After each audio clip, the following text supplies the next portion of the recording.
Salut à tous, c'est William pour Step by Step Tuto. Alors aujourd'hui, on se retrouve pour un tutoriel sur Daemon Tools. Donc Daemon Tools, c'est un programme qui va vous permettre de lire des fichiers ISO. Alors pour commencer, je vais vous expliquer qu'est-ce qu'un fichier ISO. Donc c'est un fichier qui a l'extension .iso et c'est une image. On appelle ça une image parce que c'est un fichier qui est destiné à être gravé sur CD normalement. Donc c'est l'image d'un CD. Alors, avec ce type de fichier, on peut soit directement le graver sur un CD pour pouvoir l'utiliser après. En général, ce sont des fichiers comme des systèmes d'exploitation, donc des Windows, des Linux, des Mac, etc. Des jeux ou bien des logiciels comme Office. On peut trouver souvent des ISO d'Office. Donc voilà, ici, je vais vous présenter Daemon Tools. Car en fait c'est un logiciel qui va vous permettre de lire ces fichiers sans les graver sur CD. Ça va vous permettre de monter virtuellement le fichier sur un faux CD, on va dire. Donc je vais vous expliquer ça tout en le téléchargeant. Donc ici je l'ai déjà téléchargé, mais vous devez taper Daemon Tools sur Google. Vous allez directement ici sur le site de Daemon Tools et on télécharge la version Lite, donc Daemon Tools Lite, parce que c'est la version gratuite. Donc vous cliquez ici sur télécharger et ici vous avez un lien download. Donc, prenez ce lien là, sinon vous pouvez aller sur Clubic, sur n'importe quel site. Vous téléchargez le Daemon Tools Lite. Ensuite, on exécute ce qu'on a téléchargé. Voilà, ça load. On met en français, suivant, j'accepte. Oui, ici on sélectionne licence gratuite évidemment. Voilà, on suit. Alors, on laisse tout comme c'est mis de base, suivant. Ici, je vais mettre avancé, advanced. Donc ça, c'est un truc, tant que j'y suis, je vous le dis, je suppose que beaucoup d'entre vous tombent dans le panneau.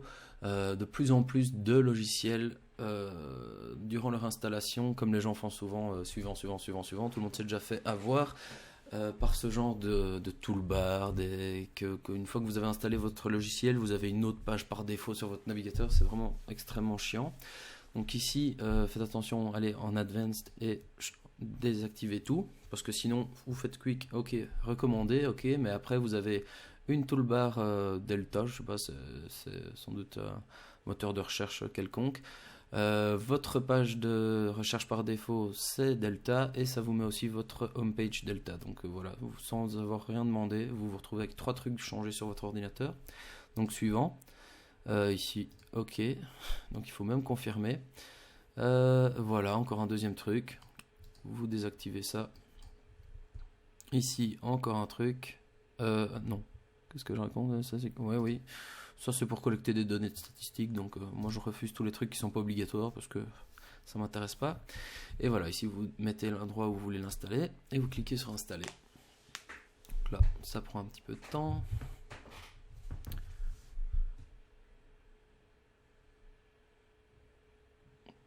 Et voilà, c'est terminé. Donc on voit qu'il s'est installé. Je vais directement le lancer. Et il a surtout installé... Ouais, donc là, il lance un site internet. Je m'en fous, le site de Daemon Tools, ok. Donc voilà, ça c'est l'interface du logiciel. Pour vous montrer... non, allez. Hop. Dans ordinateur ici, j'ai un nouveau disque lecteur. Au lancement, il lance plein de trucs. Hein. Bon, c'est normal, il fait plein de pubs, etc. C'est pas grave, vous fermez tout et ce sera bon. Alors ici, vous voyez que j'ai 2 lecteurs CD, DVD. Pourtant, physiquement, je n'ai qu'un lecteur DVD. Donc celui-là existe, celui-là est faux. Celui-là a été créé quand j'ai installé Daemon Tools. Donc en fait, le but de ce logiciel, c'est de simuler que on va graver l'ISO sur le CD qui est là-dedans. Mais il n'existe pas. Donc, pour que vous compreniez bien, je vais faire un test. Donc ici, je me retrouve avec cette interface-ci. Donc pour monter un ISO, vous allez par ici. Et vous allez chercher l'ISO que vous souhaitez. Donc c'est un point ISO, moi j'en ai un ici, c'est un Windows 7 par exemple. Ça peut être un jeu, tout ce que je vous ai expliqué. Donc ça va vous permettre de naviguer dans les fichiers de cet ISO.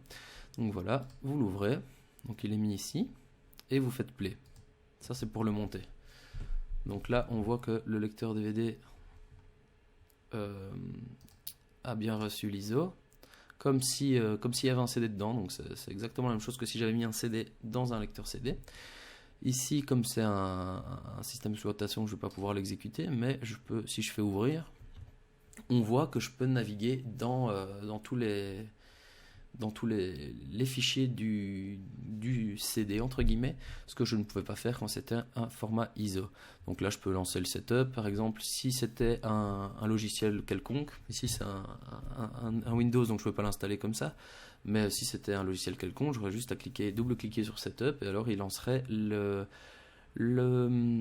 l'installation comme si c'était un CD. Idem pour les jeux, idem pour la plupart des choses. Donc je vous expliquerai peut-être comment, enfin pas peut-être, je vous ferai un tuto pour vous expliquer comment créer une image ISO, parce que c'est assez pratique, ça prend pas trop de place et c'est assez efficace. Dans un autre tuto, mais donc voilà, c'est fini pour celui-là. Si vous avez des questions, n'hésitez pas à me les laisser en commentaire et à aimer ma vidéo si ça vous a aidé. Voilà, c'est tout pour ce tuto. À la prochaine.